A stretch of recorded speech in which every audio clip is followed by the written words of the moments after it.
リベラル壊滅、中道改革連合はこのまま空中分解する危険性が高まっています。皆さんごきげんよう、上川薫です。今回取り上げる話題は衆議院選挙の結果、その徹底解説を行っておきます。前回の動画からかなりお休みをしていたので、その間私が何をしていたかについては動画の後半で説明しようと思います。まず最初に衆議院選挙の結果について、高市総理率いる自民党は歴史的な大勝利を飾りました。かつて人気絶頂の時の小泉大臣や安倍総理大臣の時ですらも成し遂げなかった過去最多の議席を獲得しました。この勝利要因は何といっても、選挙の争点を高市政権に対する信任にある意味限定化することに成功したからです。その成功の立役者というのが野党第一党の立憲民主党と公明党がくっついてできた野合、中道改革連合の大失態です。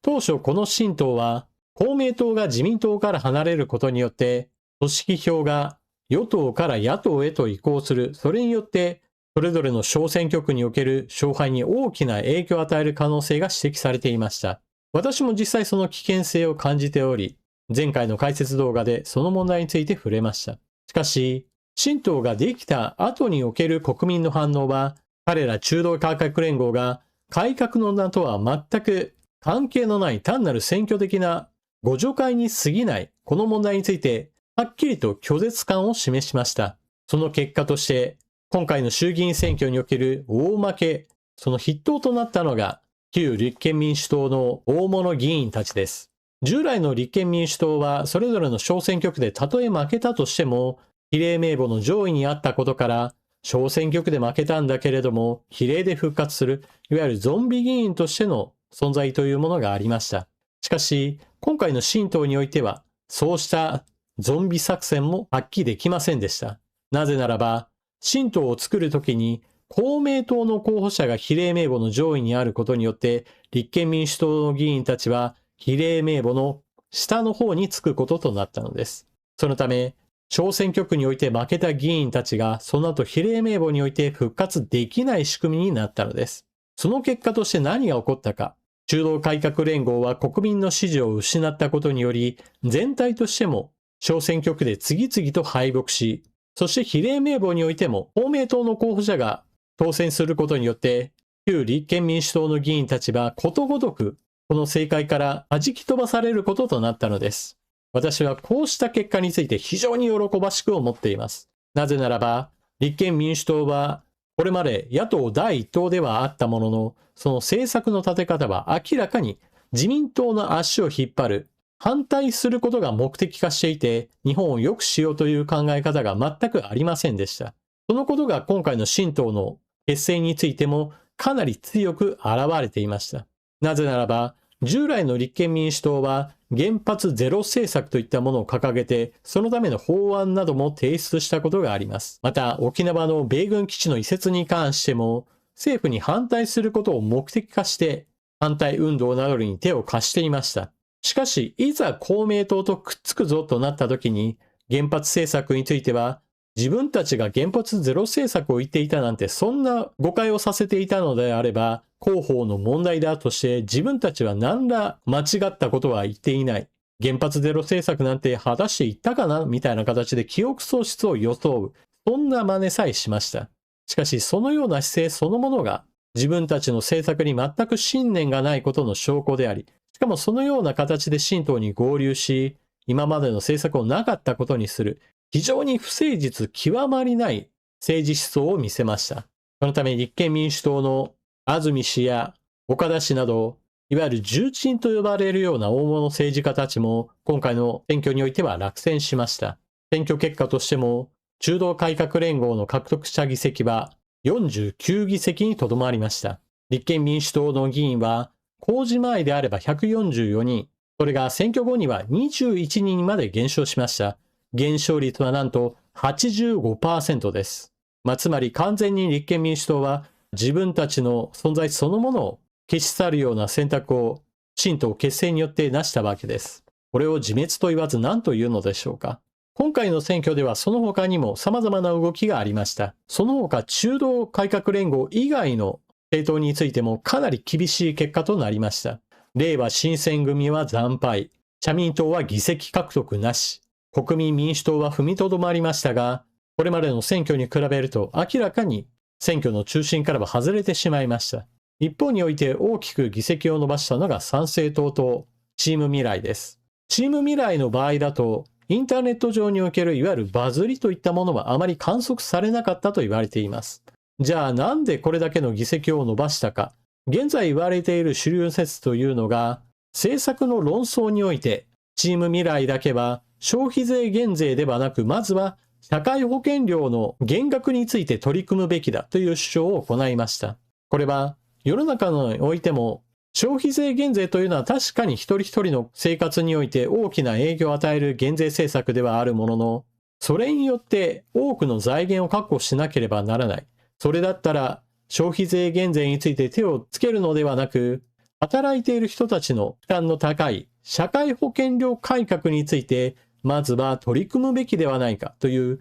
優先順位が違うんじゃないというような思いを持っている人はたくさんいます。そのような思いを受ける形でチーム未来に票が集まったのではないかと言われています。これはネット上における世論の話ではなく、新聞やテレビなどにおける影響が強く出たことによって、ネットではなかなか動向がつかめない投票行動につながったと言われています。さて、それでは今後どうなるかについての話をしておきましょう。まず第一に、分裂はもはや避けられないと言われているのが中道改革連合です。この選挙に負けたことによって2人の共同代表は2人とも辞任を発表しました。大惨敗、歴史的な敗北と呼ばれているような状況ですから、代表を辞任するのはもはや避けられなかったのは当然です。旧立憲民主党の出身者の人たちにしてみれば、不満が高まる危険性は非常に高いです。つまり、この後、参議院で公明党と立憲民主党が未だに分かれているのと同様にして、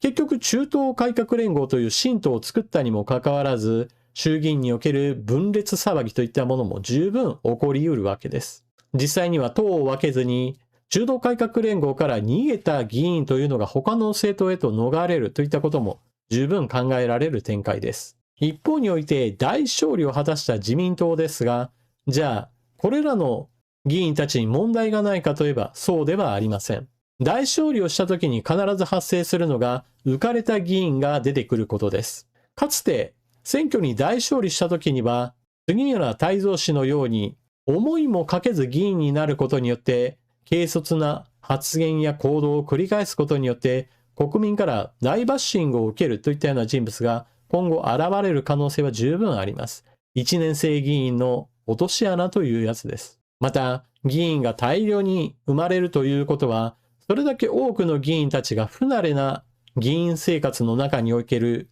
失敗として様々なお金の問題を引き起こすことも十分あります。自民党の政治とお金の問題については以前から私が指摘していますが、必ずこれからもどこかの場面において地雷になるような制度が残っています。大量に1年生議員が生まれるということは、それだけ国会の中における勢力は強まりますが、同時に危うい側面も持つのです。ちなみにこの問題は同様にして大きく議席を伸ばした参政党やチーム未来についても同様で、チーム未来の場合だと現在のところ庵野党首一人の名前が際立っている状態で、逆に言えば各議員のこれからの行動といったものはまだまだ非常に危うい状態です。インターネット番組だと以前にリハックというチャンネルにおいてチーム未来の人が出たのですが、しどろもどろになってかなり指摘を受けたこともあります。これからはそのように厳しいツッコミを受けて、それによるバッシング発生といったものもこれからは一つのリスクとして上昇することとなります。何にしても物事を大きく変えていこうという前進力を持ちたいと考えていた高市総理にとって、今回の衆議院選挙における大勝利は間違いなく大きな力になったはずです。もちろん自民党内部における派閥争いのようなもので、高市総理を引きずり下ろしたいと考える人はいるかもしれません。しかし実際に今回の選挙で見られたように、多くの国民から支持を受けた以上、大きな失勢をしない限りは、衆議院は解散することは考えられないことから、高市政権はかなりの安定政権化する可能性が浮上しています。高市政権が大きくこける可能性があるとすれば、先ほども述べたように1年生議員のような不慣れな人たちが政治とお金の問題を引き起こし、自民党に対する大きなバッシングを生み出す。その2、物価高対策がうまくいかず、国民の多くが困窮するようなことになれば不満が高まります。これは日本だけの問題ではありません。世界的なインフレ状態といったものが多くの中間層や低所得者層を苦しめ、それによって政治に対する不満が高まって政治状況が大混乱に陥るといったことは各国において発生しています。日本においてもそうしたことが起こり得る可能性は十分あるのです。今回の衆議院選挙、左派リベラル勢力が大幅に後退したことを私は喜んでいます。皆様どのように思われたでしょうか？ぜひともコメントしていってください。さて、今回の解説動画としてはここまで。ここからは動画制作をお休みしていた私のこの間の状況についてのお話をしておきましょう。いわゆる余談というやつです。皆さんは AI をどのように活用しているでしょうか？例えば、ちょっとした隙間時間におしゃべりをする。チャット GPT に対してチャッピーくんと呼んで日常会話をして楽しむといったような人もいるでしょう。もしくは、今までの検索よりも返答がわかりやすいよねといった形で検索の上位版として利用している人たちもいます。こうした AI との付き合い方に関してはライトユーザー、非常にやんわりと使う人たちもいれば、仕事やもしくは一日中 AI を活用するヘビーユーザーの人たちの2通りがいます。今回私が AI について勉強していたのは AI をいかにして仕事に活用するかについての勉強です。インターネット上に今様々な AI の活用法について議論が沸騰しています。YouTube という場所限定の話をすれば、量産型動画の投稿といったものが問題化しています。つい最近でも収益化が停止された。自分は何の AI も使っていないのに間違えて収益停止されたといったような人たちもいました。YouTube のかなりずさんな調査の結果でしょう。しかし、それはそれとして、本当に低い質の、とにかく数さえ打てば、どれか当たるだろうぐらいな感じで動画を作っている人たちもいます。その作るための道具が AI です。これは AI の罪というよりも、作り手側の考え方が影響しています。きっちりと作り込むために AI を活用しようという人もいれば、とにかく数さえ大量に出せば、それらがたとえ再生数がちょびっとしかなくても、量が多ければ結果的には膨大な再生数に合計値としてなり、収益ができるはずだと考える人たちもいるわけです。YouTube としてはゴミで埋め尽くされるのはたまったものではありませんから、そうしたゴミ動画を量産する人やチャンネルといったものを排除していかなければならないわけです。YouTube は決して AI を使うなと言っているわけではなくて、AI を使うんだったらちゃんとした動画作れというような話をしているわけです。このあたりの線引きといったものがどこにあるのかは、管理側にしかわからないのですが、何にしても良質な動画を作るための道具としての AI の活用といったものを私は考えているわけです。その間ずっと勉強していたのですが、残念ながらなかなかうまくいかないものです。インターネット上にはそれこそ自動化というシステムを使うことによって話題の選定や画像の生成、動画の生成といったものを一連のシステムとして組み込んで動画を次々と量産する仕組みなどについて解説している人などもいます。実際にやってみるとなかなかうまくいかないもので、さっきも言ったような YouTube がこれはゴミだなと思えるようなものが、大量に出来上がってしまう自動化システムといったものに直面しました。やってみてわかることなのですが、確かに自動化で動画を量産することはできるのですが、できるものは本当全部ゴミだなと思えるようなものです。もちろん、そこにいかにして良質な動画を量産するかといった技術的な追求といったものが必要なのでしょう。何にしてもそのように、あれやこれやと試行錯誤しているうちに、そしてそれに夢中になっている間に、ものすごい勢いで時間だけが経っていくといったような形で、この間動画制作についてもお休みしていました。私は何かに没頭すると、それだけしか目に入らないような状態になることがあり、今回がそれに該当していたというわけです。こうした AI についての勉強も一段落ついたところなので、少し熱中の度合いも下がって、これからは動画の作成に励んでいこうと思います。長々と余談についても聞いてくれた方がおられるのであればとても嬉しいです。これからもどうぞよろしくお願いします。それでは次の動画でまたお目にかかりましょう。またね。